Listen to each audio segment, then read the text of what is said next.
புனித வாரம் திங்கள். முதல் வாசகம். அவர் கூக்குரலிட மாட்டார், தம் குரலை உயர்த்த மாட்டார். இறைவாக்கினர் எசாயா நூலிலிருந்து வாசகம். அதிகாரம் 42, இறை வார்த்தைகள் 1 முதல் 7 முடிய. ஆண்டவர் கூறுவது: இதோ என் ஊழியர், அவருக்கு நான் ஆதரவு அளிக்கிறேன். நான் தேர்ந்து கொள்ளப்பட்டவர் அவர். அவரால் என் நெஞ்சம் பூரிப்படைகின்றது. அவருள் என் ஆவி தங்கும்படி செய்தேன். அவர் மக்களினங்களுக்கு நீதி வழங்குவார். அவர் கூக்குரலிட மாட்டார், தம் குரலை உயர்த்த மாட்டார். தம் குரலொலியை தெருவில் எழுப்பவும் மாட்டார். நெரிந்த நாணலை முறியார், மங்கி எரியும் திரியை அணையார். உண்மையாகவே நீதியை நிலைநாட்டுவார். உலகில் நீதியை நிலைநாட்டும் வரை அவர் சோர்வடையார், மனம் தளர மாட்டார். அவரது நீதி நெறிக்காக தீவு நாட்டினர் காத்திருப்பர். விண்ணுலகை படைத்து விரித்து, மண் உலகை பரப்பி, உயிரினங்களை தோன்ற செய்து, அதன் மக்களுக்கு உயிர் மூச்சு தந்து, அதில் நடமாடுவோர்க்கு ஆவியை அளித்தவருமான இறைவனாகிய ஆண்டவர் கூறுவது இதுவே: ஆண்டவராகிய நான் நீதியை நிலைநாட்டுமாறு உம்மை அழைத்தேன். உம் கையை பற்றி பிடித்து உம்மை பாதுகாப்பேன்.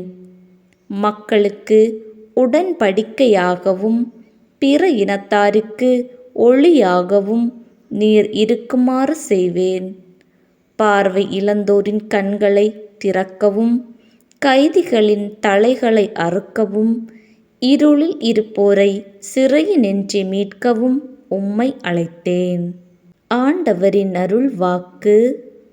இறைவா, உமக்கு புகழ்.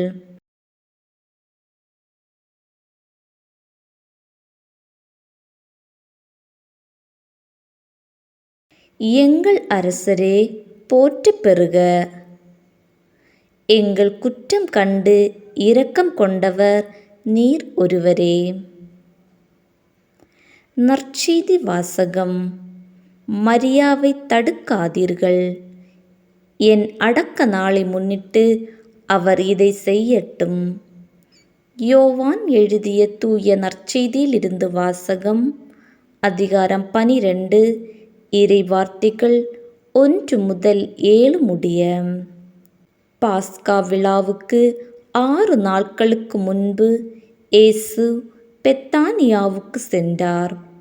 அங்குதான் இயேசு லாசரை உயிர்த்தெழ செய்தார். அங்கு அவருக்கு விருந்து அளிக்கப்பட்டது. மார்த்தா உணவு பரிமாறினார்.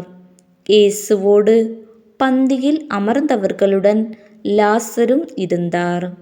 மரியா லாமிச்சை என்னும் கலப்பற்ற விலையுயர்ந்த நறுமண தைலம் ஏறக்குறைய 320 கிராம் கொண்டு வந்து இயேசுவின் காலடிகளில் பூசி அதனை தமது கூந்தலால் துடைத்தார்.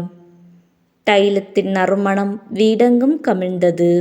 இயேசுவின் சீடருள் ஒருவனும் அவரை காட்டிக் கொடுக்க இருந்தவனுமான யூதாசு இஸ்காரியோத் இந்த தைலத்தை 300 தெனாரியத்துக்கு விற்று அப்பணத்தை ஏழைகளுக்கு கொடுத்திருக்க கூடாதா என்று கேட்டான். ஏழைகள் பால் கொண்டிருந்த அக்கறையினால் அல்ல, மாறாக அவன் ஒரு திருடனாயிருந்ததால் தான் இப்படி கேட்டான். பணப்பை அவனிடம் இருந்தது. அதில் போடப்பட்ட பணத்திலிருந்து அவன் எடுத்து கொள்வதுண்டு. அப்போது இயேசு, மரியாவை தடுக்காதீர்கள். என் அடக்க நாளை முன்னிட்டு அவர் இதை செய்யட்டும். ஏழைகள் உங்களோடு என்றும் இருக்கிறார்கள், ஆனால் நான் உங்களோடு என்றும் இருக்கப் போவதில்லை என்றார். இயேசு அங்கு இருப்பதை அறிந்த யூதர்கள் பெருந்திரளாய் வந்தார்கள்.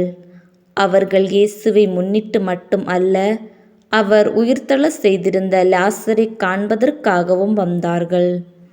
ஆதலால் தலைமை குருக்கள் லாசரையும் கொன்றுவிட திட்டமிட்டார்கள். ஏனெனில் லாசரின் காரணமாக யூதர்களிடமிருந்து பலர் விலகி இயேசுவிடம் நம்பிக்கை கொண்டனர். ஆண்டவரின் அருள்வாக்கு. இறைவா உமக்கு புகழ்.